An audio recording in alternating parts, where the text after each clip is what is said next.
Hello class 4 students, आज हम आपकी मैथ्स की क्लास स्टार्ट करने जा रहे हैं, जिसके लिए आप अपने नोट्स का पेज नंबर 21, 22, 23, 24 और 25 ले लीजिए। जिन बच्चों के पास बुक्स वो देख सकते हैं कि आपकी बुक के पेज नंबर 26, 27 पर आपको लेसन 6 एडिशन दिया हुआ है। आप वहाँ जाकर भी इसकी प्रैक्टिस और रीडिंग कर सकते हैं। जिन बच्चों के पास बुक्स नहीं है वो अपनी प्रैक्टिस नोट्स में कर सकते हैं। तो आप देख रहे हैं कि आपके नोट्स, आपका लेसन एडिशन यहाँ पर आपको दिया हुआ है। नीचे आपको एडिशन टेबल ऑफ 11 दी हुई है, यानी कि आपको प्लस करना है, यहाँ पर बता रहे हैं। तो यहाँ पर आपको 11 + 1 12, 11 + 2 13, 11 + 3 14, 11 + 4 15 दिया हुआ है। यानी कि जब हम एक एक कर उसमें काउंटिंग प्लस कर रहे हैं तो 11, 12, 13, 14, 15 बढ़ रहा है। इसी तरीके से आपको यहाँ पर टेबल ऑफ 12 दी हुई है, जिसमें 12 + 1 13, 12 + 2 14, 12 + 3 15, 12 + 4 16 आपकी एडिशन को इजी बनाने के लिए दिया हुआ है, जिसके लिए आप अपने पेज नंबर 21 और 22 पर यह एडिशन टेबल्स रीड कीजिएगा। तो आपको समझ आ जाएगा कि जब हम किसी नंबर में एक एक कर नंबर प्लस करते हैं तो वह किस तरीके से बढ़ता चला जाता है। फिर पेज नंबर 23 पर आप देख लीजिए, आपको meaning and concept of addition दिया हुआ है, यानी कि एडिशन का मतलब और उसका कॉन्सेप्ट क्या होता है आपको यहाँ समझाया हुआ है। Addition means putting together and count in total, यानी कि एडिशन क्या होता है, दो नंबर्स को साथ में रखना एंड काउंट इन टोटल, और उसके बाद में उन सबको साथ में जोड़ देना, उसका एडिशन कहलाता है। जैसे कि आपको यहाँ पर 4 डक्स दी हुई है एंड प्लस के साइन आपको लगाकर 2 टक्स दी हुई है। देन इक्वल टू कर हमने क्या किया, इन दोनों नंबर्स को साथ में रखकर, यानी कि पुटिंग टुगेदर हमने दोनों को साथ में किया एंड काउंट इन टोटल, और फिर उनका काउंट टोटल हमने कर उसे 6 डक्स कर दिया। Means 4 ducks and 2 ducks are 6 ducks, यानी कि 4 बतख और 2 बतख कितनी हो गई, 6 बतख। मीनिंग 4 + 2 = 6। ओके, अब यहाँ पर हमने क्या किया है, हमने एंड की जगह प्लस का साइन लगवाया, फॉर आर और इसको हमने इक्वल लगाया, और एंड की जगह पर हमने ऐड का सिंबल यहाँ पर ऐड किया है। ओके, अब टेक्निक ऑफ एडिशन आपको यहाँ बताई हुई है। इट इंक्लूड्स 4 स्टेप, यानी कि एडिशन के लिए कितनी स्टेप आपको फॉलो करनी होती है, 4 स्टेप्स आपको फॉलो करनी होती है। First, see the units of given numbers, यानी कि आपको क्या करना है, आपको जो नंबर दिया है आपको उसका यूनिट चेक करना है। If their units are same then proceed for the next step, और अगर उनका यूनिट का जो वो है वो सेम है तो ही हम नेक्स्ट स्टेप की तरफ बढ़ते हैं। Not try to convert them in same units, और अगर नहीं है तो हम क्या करेंगे कि हम कोशिश करेंगे कि हम उसका जो यूनिट्स है उसको सेम कन्वर्ट करने में हेल्प कर पाएँ। If it is possible then proceed for next step, और अगर उसका यूनिट कन्वर्ट करना पॉसिबल है तो हम वो करेंगे, अगर पॉसिबल नहीं है तो हम नहीं कर पाएंगे।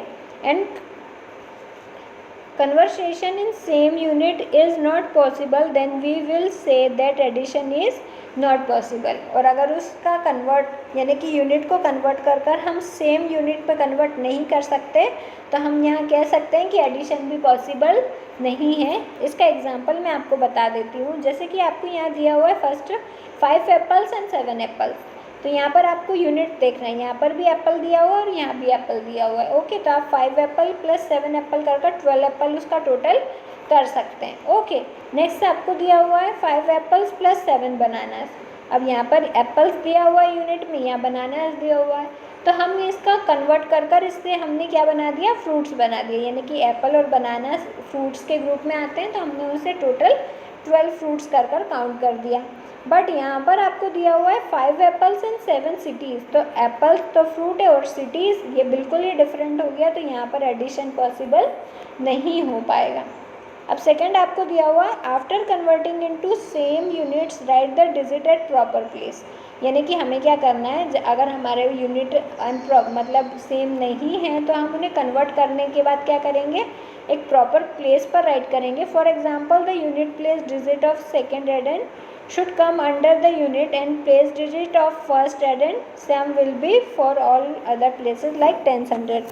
यानी कि जब भी कोई आपका नंबर होता है जैसे मैंने आपको यहाँ पर 12 + 5 दिया है, ओके, तो आपको इसका यूनिट चेक करना है। यहाँ पर इसका यूनिट और टेंस क्या है 1। तो आप क्या करेंगे, जब आप टेंस और यूनिट राइट कर रहे होंगे तो आप टेंस के नीचे टेंस और यूनिट के नीचे यूनिट राइट करेंगे। अब आप देख सकते हैं 5 ओनली यूनिट है, तो आप उसे कहाँ राइट करेंगे, 2 के नीचे यूनिट में राइट करेंगे। आप उसे 1 के नीचे नहीं राइट कर सकते, वरना आपका सम गलत हो जाएगा। नेक्स्ट पेज नंबर 24 पर आप देख लीजिए, आपको एक्सरसाइज दी हुई है। यहाँ पर ओरल है, लेकिन आपको ब्लाइंड्स में पेंसिल से इसे फील कर कर कंप्लीट करना है। आपको यहाँ दिया हुआ है से the answer of the following, यानी कि आपको यहाँ पर आंसर राइट करना है। 65 + 34, तो 65 + 34 आप इसे रफ कॉपी में सॉल्व कर लीजिएगा। आपको यूनिट के नीचे यूनिट और टेंस के नीचे टेंस राइट करना है। देन 5 + 4, तो आप 4 फिंगर्स ले लीजिए। 5 का आफ्टर होता है 6, आपको 6 को 4 टाइम्स काउंट करना है। तो 6, 7, 8, 9, आपका यहाँ पर 9 आंसर राइट करना है। देन 6 + 3, तो 6 आफ्टर इज 7, 7 को हमें 3 टाइम्स काउंट करना है। 7, 8 एंड 9, तो हमारा आंसर आ गया 99, और आपको यहाँ पर 99 लिखकर कंप्लीट करना है एज इट इज़। इसी तरीके से आपको ये 6 सम एडिशन के सॉल्व करना है। सेकेंड है व्हाट विल बी, यानी कि 1500 मोर देन 4000। यहाँ पर आपको ये ग्रेटर देन के जो साइन है, आपको रफ कॉपी में उसे सॉल्व कर कर उसकी प्रैक्टिस कर कर देखनी है। फिर नेक्स्ट आपको दिया हुआ है ऐड द फॉलोइंग, यानी कि यहाँ पर आपको डिफरेंट टाइप से एडिशन दिया हुआ है। यानी कि यहाँ पर मैं आपको लास्ट एग्जांपल जो दिया हुआ है वो समझा देती हूँ, बाकी के 5 सम आपको खुद को करने हैं। जो आपको 6th एग्जांपल दिया हुआ है वो है 76 + 77। तो उन्होंने क्या किया है, 76 और 77 को प्लस कर कर राइट किया है 153। उनने आंसर यहाँ राइट किया। देन 153, फिर आपको यहाँ वाला कॉलम चेक करना है। तो आपको 153 में 78 प्लस कर कर यहाँ पर आंसर राइट करना है 231। देन 231 में उन्होंने 79 प्लस कर कर 310 राइट किया। देन 310 में 80 प्लस कर 390, and 390 + 81 is 471। As it is आपको first, second, third, fourth, fifth sum complete करना है। लास्टली आप देख सकते हैं आपको एडिशन के सम दिए हुए हैं एक बड़े ही लॉन्ग डिजिट में, जिसे आप यूनिट, टेंस, 100, 1000, 10,000, लाख में रीड कर कर इसे सॉल्व कर सकते हैं। आप एक एक कर कर आपको, जैसे कि आपको पता है कि हम जब भी कोई एडिशन की प्रॉब्लम सॉल्व करते हैं तो हम लोअर प्लेस से स्टार्ट करते हैं, यानी कि यूनिट से। तो मैं आपको एक सम बता रही हूँ, सेकंड सम आपको खुद ही सॉल्व करना है। तो 3 + 2 इज़, तो 3 आफ्टर इज़ 4, आपको 4 को 2 टाइम्स काउंट करना है। तो 4, 5, देन 6 + 1 इज़ 7, 5 + 4 इज़ 9, 9 + 2 इज़ 11। अब यहाँ पर आया आपका आंसर 11, तो आप क्या 11 राइट कर सकते हैं? नहीं, हमें क्या करना है, 11 का जो यूनिट का 1 है हम नीचे राइट करेंगे और टेंस का 1 ऊपर राइट करेंगे, कैरी। देन 1 + 4 + 8, तो 4 + 8 इज़ 12, + 1 इज़ 13। तो आपको ये जो 3 है यूनिट का, इसे नीचे राइट करना है। देन टेंस का 1 आप ऊपर एज अ कैरी राइट करेंगे। देन 7 + 1 इज़ 6, तो यहाँ पर आपका आंसर आ जाएगा 14। इसी तरीके से आपको सेकेंड वाला सम खुद कंप्लीट करना है और एडिशन की प्रैक्टिस अपनी रफ कॉपी में भी करनी है। इसके बाद आप देख लीजिए, आपका पेज नंबर 25 दिया हुआ है। पेज नंबर 25 पर आपको वर्ड प्रॉब्लम दी हुई है जो आपको सॉल्व करनी है। There are 1384 lotus and 948 roses in a garden, find the total numbers of flower. यानी कि एक गार्डन है जिसमें कितने लोटस यानी कमल के फूल हैं 1384, और रोजेस कितने यानी गुलाब के फूल 948। आपको इनका टोटल अमाउंट बताना है। तो हमने आंसर में फर्स्ट राइट किया, नंबर ऑफ लोटस है 1384 and number of roses is 948। आपको इसका प्लस कर कर ऐड कर कर यहाँ पर आंसर राइट करना है और यहाँ पर लिखना है आपको टोटल नंबर ऑफ फ्लावर्स।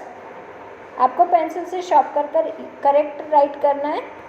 फिर आपको 1384 को राइट प्लस 948 प्लस करना है। तो 4 + 8 इज़ 12, तो आपको 2 का यूनिट नीचे राइट करना है और 1 एज अ कैरी आप ऊपर लेकर जाएंगे।